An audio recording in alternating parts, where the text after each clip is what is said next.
Poucos entendem a responsabilidade que é um primeiro episódio. O episódio 1 não é só o começo de uma história. Ele é o momento em que o anime olha diretamente nos seus olhos e pergunta se você está preparado.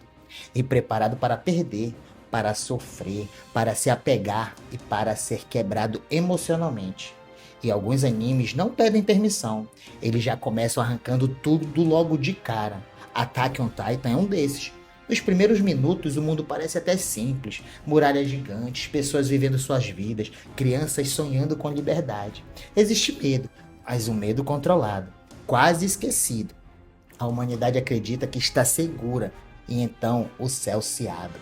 O som muda, a trilha cresce, e surge algo que não deveria existir. O Titã Colossal não aparece apenas como um inimigo, ele aparece como a prova de que tudo aquilo era mentira. Quando a muralha cai, não cai só pedra, cai a ilusão de segurança, cai a ideia de que adultos sabem o que estão fazendo, cai a infância de Eren. O primeiro episódio de Attack on Titan é brutal porque ele não romantiza o caos.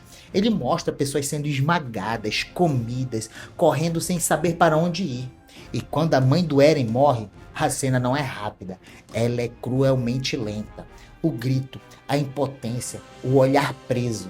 E naquele momento nasce um protagonista movido não por coragem, mas por trauma. Attack on Titan te prende porque ele deixa claro desde o início que este não é um anime confortável. Não é sobre vencer batalhas, é sobre sobreviver às perdas. E quando o episódio termina, você entende que aquele mundo vai cobrar um preço emocional altíssimo para cada passo dado em direção à liberdade. O segundo anime prova que não é preciso destruição física para criar um impacto devastador. Death Note começa quase em silêncio. Light Yagami é o retrato do tédio moderno. Inteligente demais, entediado demais, vazio demais. O mundo não o desafia, e então algo cai do céu, um caderno. A genialidade do primeiro episódio de Death Note está no tempo. Ele não corre, ele deixa você pensar junto com Light. E quando Light escreve o primeiro nome, não é um momento explosivo, é um momento racional. Isso é assustador. O terror não está no sobrenatural, está na facilidade com que alguém comum aceita o papel de juiz do mundo. Light testa, confirma e então entende que agora ele é diferente. E quando o Ryuki aparece rindo, observando, fica claro que aquilo não é uma história sobre um caderno amaldiçoado. É uma história sobre o que acontece quando alguém acredita que sua visão de justiça está acima de tudo.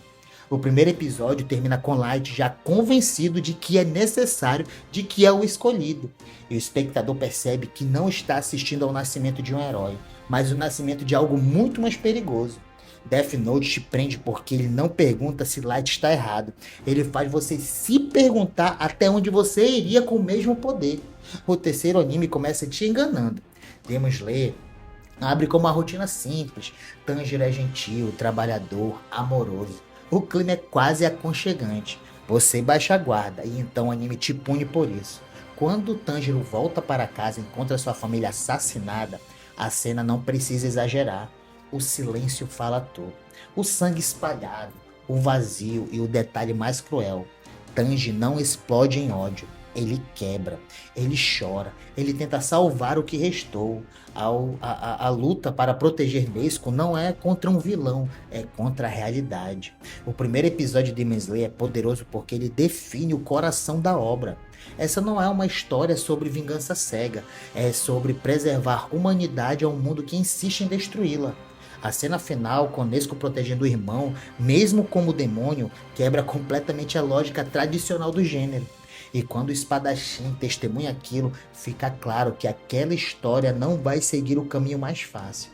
Demon Slayer te prende porque ela cria empatia antes de criar o espetáculo. E quando o episódio acaba, você não quer apenas saber o que vai acontecer, você quer proteger aqueles personagens junto com o protagonista. Se os animes anteriores te prenderam pelo choque, Akame ga Kill te prende pela traição emocional. Ele começa quase como um shonen clássico. Um protagonista simples, idealista, chegando à capital com sonhos de ajudar sua vila. Existe humor, existe leveza, existe aquela sensação de que a jornada vai ser difícil, mas justa. E então o primeiro episódio faz algo que poucos têm coragem de fazer. Ele quebra o contrato de segurança com o espectador. A Akame ga Kill não espera você apegar. Ele faz você apegar rápido. E quando Katsumi conhece aquela família aparentemente bondosa, o anime constrói conforto de propósito, cena após cena. Ele planta confiança. E então vem a revelação. O porão. A crueldade gratuita. A violência sem honra. O primeiro episódio de Akame ga Kill é devastador porque ele mostra que naquele mundo a maldade não vem apenas de grandes vilões, vem de pessoas comuns em posições de poder. E quando os personagens que pareciam aliados morrem, o impacto não é só pela morte, é pela quebra de expectativa. Akame ga Kill te prende porque ele deixa claro desde o início que ninguém está protegido por roteiro. Não existe zona segura, não existe promessa de final feliz. E quando Akame aparece e executa sua justiça fria, o anime estabelece seu tom definitivo. Aquilo não é aventura, é uma guerra suja. E se você continuar assistindo, precisa aceitar que vai perder personagens no caminho. O último anime fecha a lista de forma diferente, mas não menos poderosa. Yu Yu Hakusho começa com algo que ninguém espera de um shonen antigo. Ele mata o protagonista no primeiro episódio.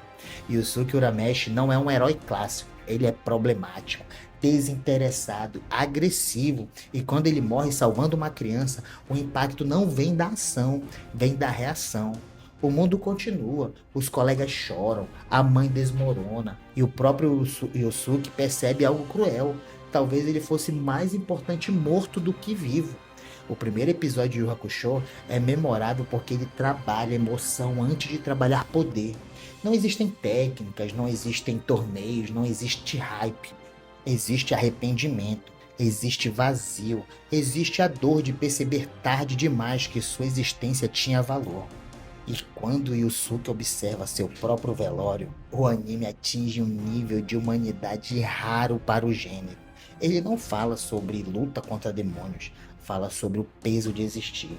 E quando a proposta da redenção surge, o espectador já está completamente envolvido. Yu Yu Hakusho te prende porque seu primeiro episódio não grita, ele sussurra, e às vezes isso dói muito mais. Juntando esses 5 animes, fica claro que os melhores episódios, os melhores primeiros episódios não são os que têm mais ação, são os que têm mais consequência. Attack on Titan tira sua sensação de segurança, Death Note rompe sua noção de justiça, Demon Slayer destrói seu conforto emocional, Akame ga Kill mata sua esperança de previsibilidade, Yu Yu Hakusho te obriga a encarar o valor da vida. E talvez seja por isso que esses episódios sejam tão inesquecíveis. Eles não começam histórias, eles mudam o espectador. Se você gosta de animes que já começam deixando cicatriz, se inscreve no canal, porque aqui a gente não assiste anime só para passar o tempo, a gente assiste para sentir. Então é isso aí, pessoal. Um forte abraço e fiquem na paz.